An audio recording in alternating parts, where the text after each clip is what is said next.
In a momentous event not witnessed for over 60 years, fragments of an ancient biblical book have come to light. The tale of Adam and Eve, woven deeply into the fabric of our culture, has been retold for millennia.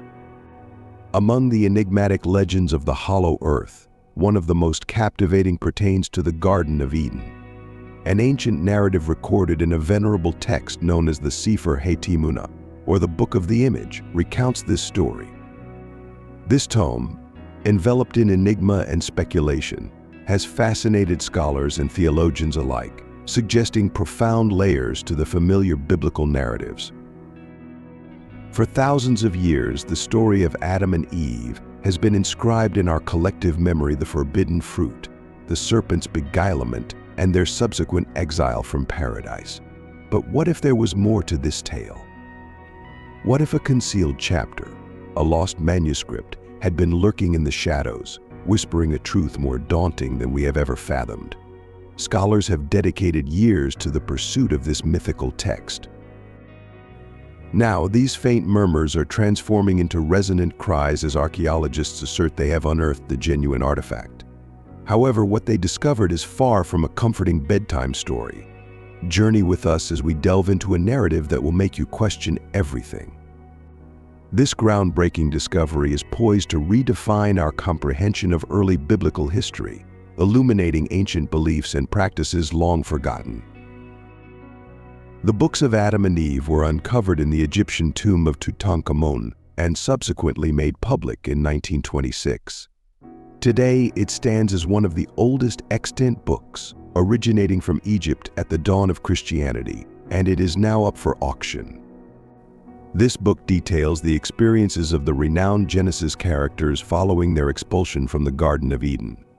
Despite ongoing debates over the dates and authenticity of their claimed antiquity, the books of Adam and Eve reveal a fundamental set of prehistoric beliefs.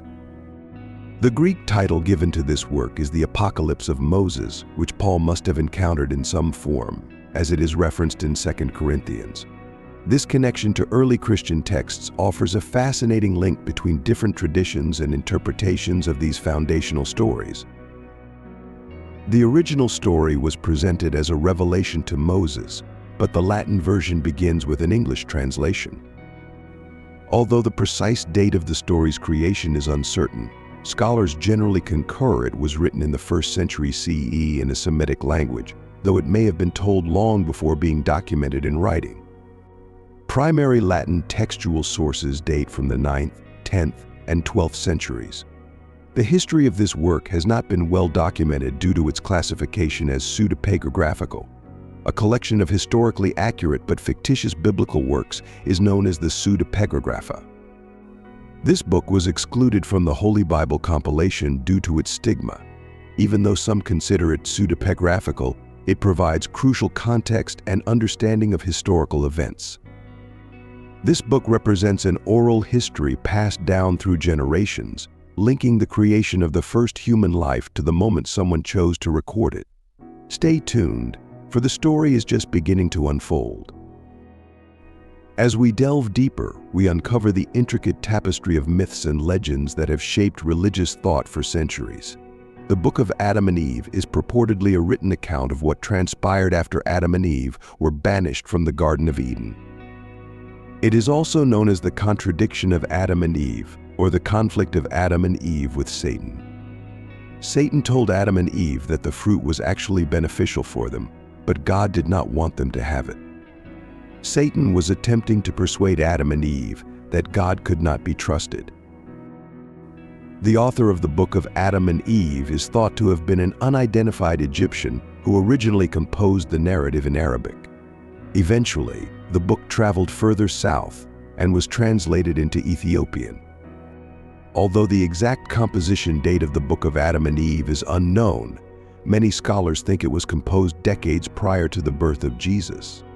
The book was first published in English in the 19th century. This historical journey of the text highlights its cultural and religious significance across different regions and eras. The Book of Adam and Eve consists of 2 books. The first book details Adam and Eve's flight from Eden and the temptations they faced from Satan afterward. The book reveals that Cain and Abel had twin sisters. Cain killed his brother because he was in love with his twin, Luluwa, but his parents wanted him to wed Abel's twin.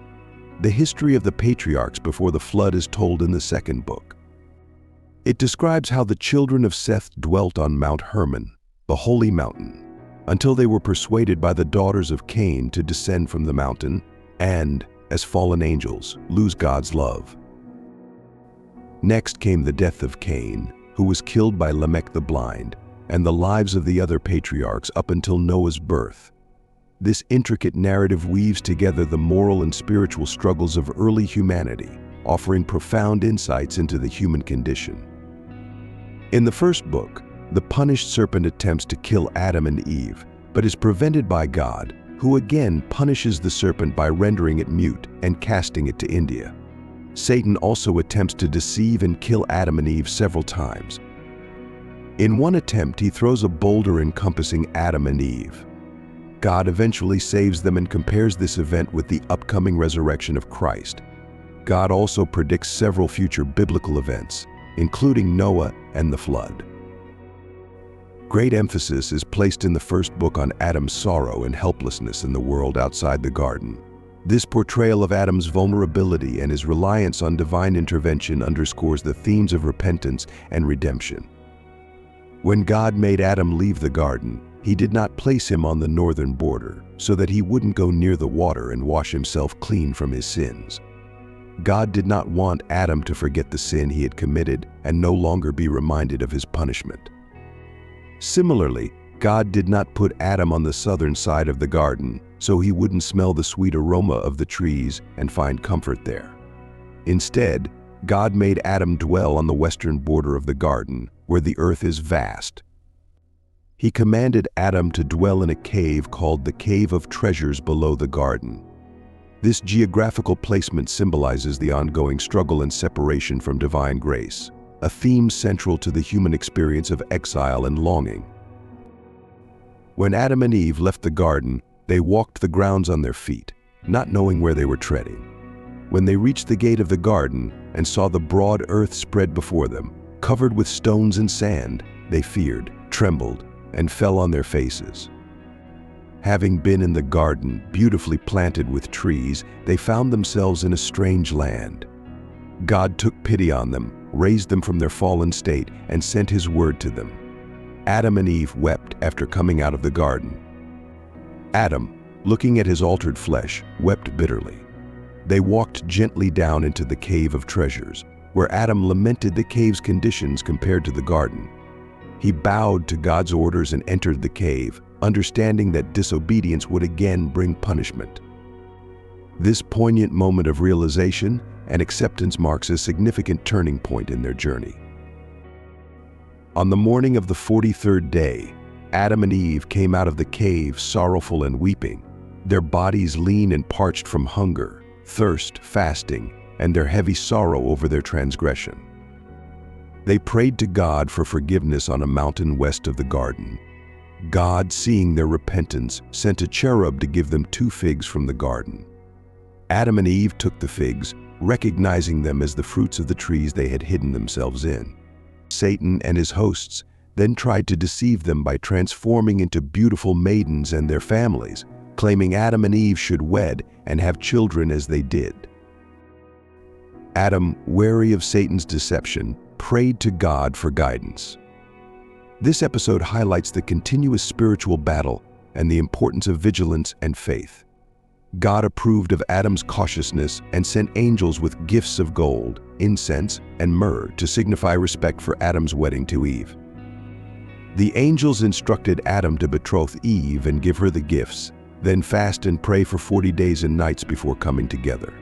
Adam and Eve obeyed, and their union was blessed. They had children, including Cain and Abel, and their story continued with trials and blessings. This divine endorsement of their marriage and the ritualistic preparations emphasized the sanctity and significance of their union.